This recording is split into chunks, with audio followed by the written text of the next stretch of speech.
Hello guys, it's me Barty. Welcome to my channel. What is next, Barty Recovery Journey.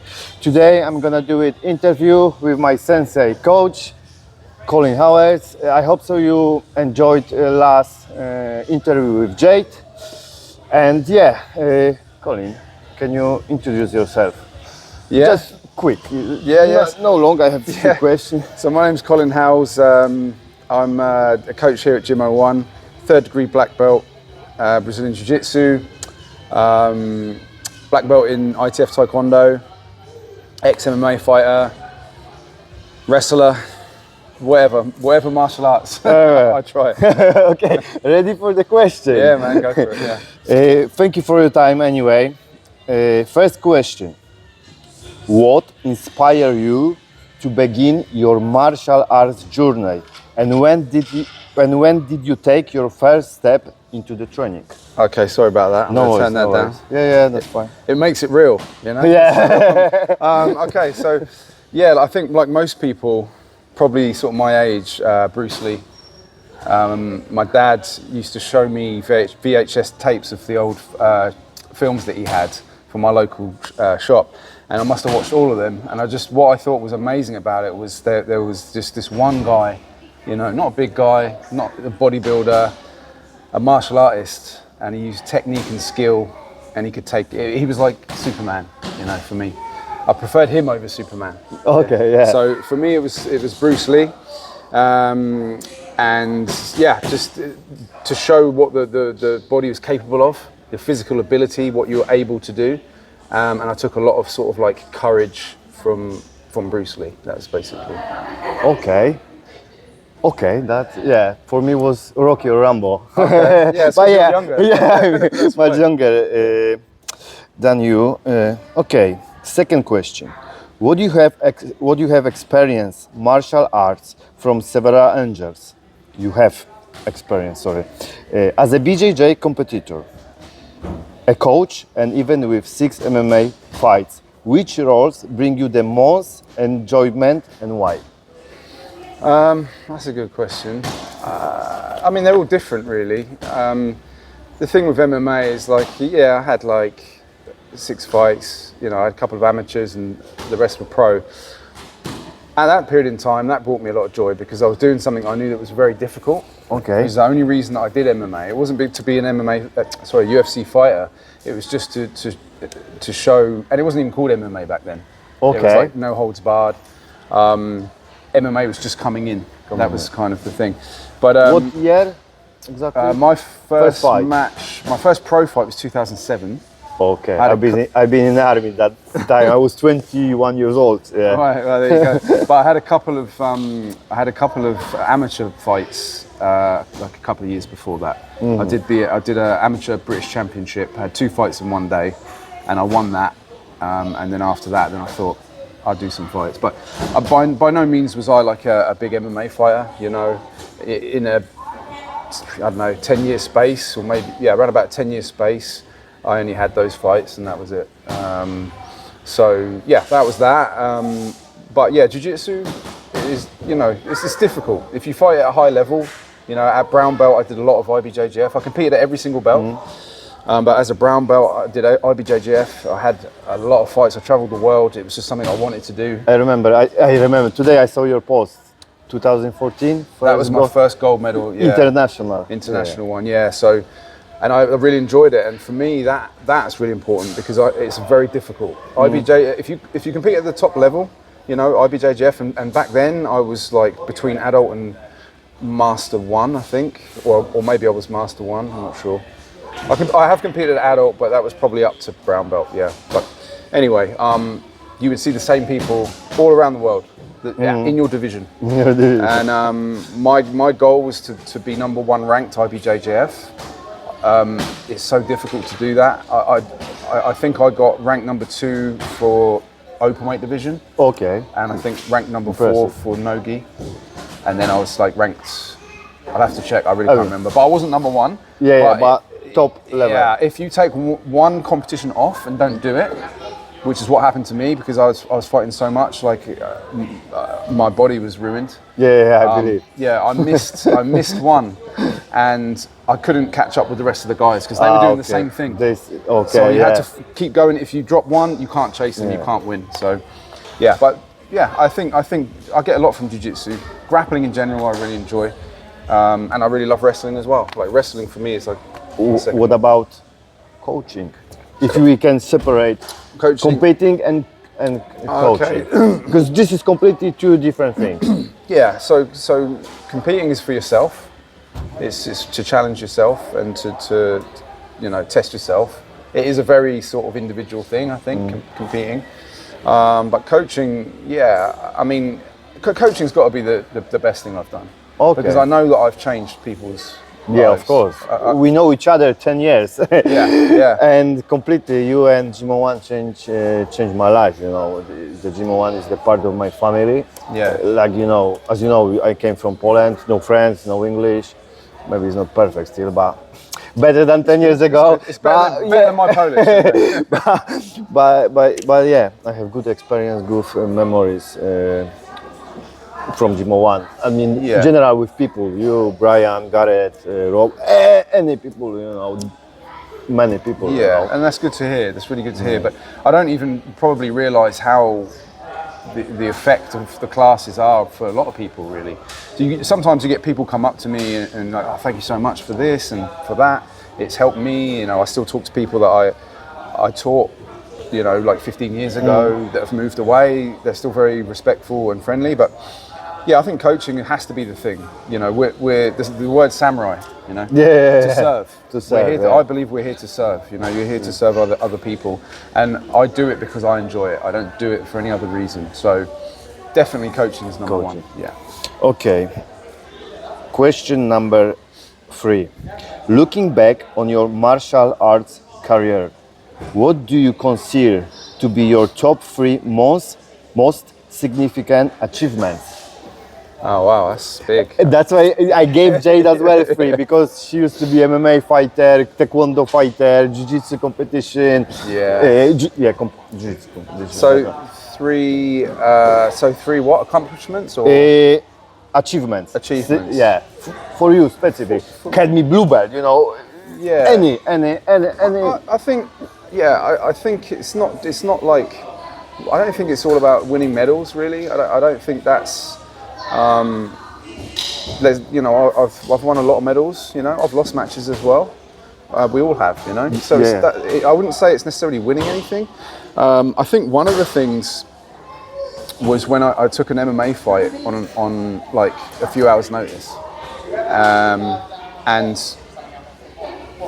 for me that was a big achievement because I was in panic mode. I got told like, I don't know, 3 or 2 hours before. And Brian said to me, how much do you weigh? Because the guy didn't show up. 1 second. 2-3 hours. Yeah. We're not talking about 2 weeks, 1 month. 2-3 hours. Yeah, okay. Yeah, it was like a few hours before. And one of the guys from the gym didn't show up. And he didn't have an opponent. And then Brian said to me, how much do you weigh? And I said, why? And he said, oh, come here, watch this video. And we watched the video of the guy. He was a heavyweight boxer. Yeah. He hadn't had many fights, I think maybe 1 or 2 before. But he was a heavyweight and he was a boxer.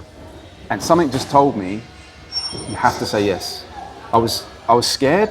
Yeah, I know. Like someone says to you, right, you're going to fight in the cage on this show. I was there to corner. Oh, okay. I wasn't there to do anything. I had a McDonald's that day. I had the Costa, everything, right? And so for me, number 1 would be that, because it's like, I think it took balls to just go, go on then. But something told me, if you don't do this for the rest of your life, you're going to regret. I think going to another thing, which again, courage and bravery. I think going to Brazil. Okay. When I was 23, I quit my job, took a gamble. I thought, you know what, this is what I want to do. I quit my job. I said, maybe, can I maybe like have my job back when I come back? They were like, we can't guarantee that. I said, well, forget it then. Here's my notice. See you later. So I went to Brazil. The plan was to go there for 6 months. I didn't stay for the whole time. I ran out of money, but I stayed there for a long time. And then that set me up for what is this right now. I wouldn't be here with you right now if I didn't go to Brazil and took the courage to go and just train. 3 times a day, 5 days a week. Some days Shaolin's training MMA on this side, I'm training jiu-jitsu on this side, or wrestling this side. But if you, I go to Brazil because of you. I could train with Caju because of you. You pass your legacy to other people, like That's nice to hear. I mean, I don't... legacy. Yeah. No, legacy is the good word. Yeah, it's a good word. I mean, it's a strong one. So, But legacy. It's correct. It's correct. But yeah, no, that's... But I say legacy because now you have so many kids. Next generation, Yeah, you know what I mean? And they say always Colin Howells. Maybe you not see that, but start from you, white belt, now black belt. I And understand. now you have so many black belts, and you have kids. And you not train them, Yeah. but they are there. Yeah, I understand because I give the same respect to my coach and he gives this respect to his coach. And I still give respect to the people that taught me along the way. It's not just Shaolin, I had other coaches as well. of course. So I always give respect to them as well. So yeah, so that's the two. I think maybe the third thing is just getting my BJJ black belt, because I thought there's no way when I started, it was an absolute, you were a myth. It was a myth to get a black belt. Yeah. Right? There weren't many in the country, it was 2. Okay. And I just thought, there's no way, So to get a black belt, especially from Shaolin, and to now be a 3rd degree black belt. I've been there. Yeah, I've been there. I was in it, made video from that day. Yeah, it means a lot. Yeah, I could probably think of a few more. Yeah, of course. Off the top of my head. Yeah, that's what I would say. We have 3. Okay. Question number 4. Can you take me back to the day Jose Aldo defeat Phil? Okay. What are your most vivid memories and emotional from that day? Okay, yeah. So I would say, so Phil Harris fighting Jose Aldo. So Phil Harris. Where exactly? Where?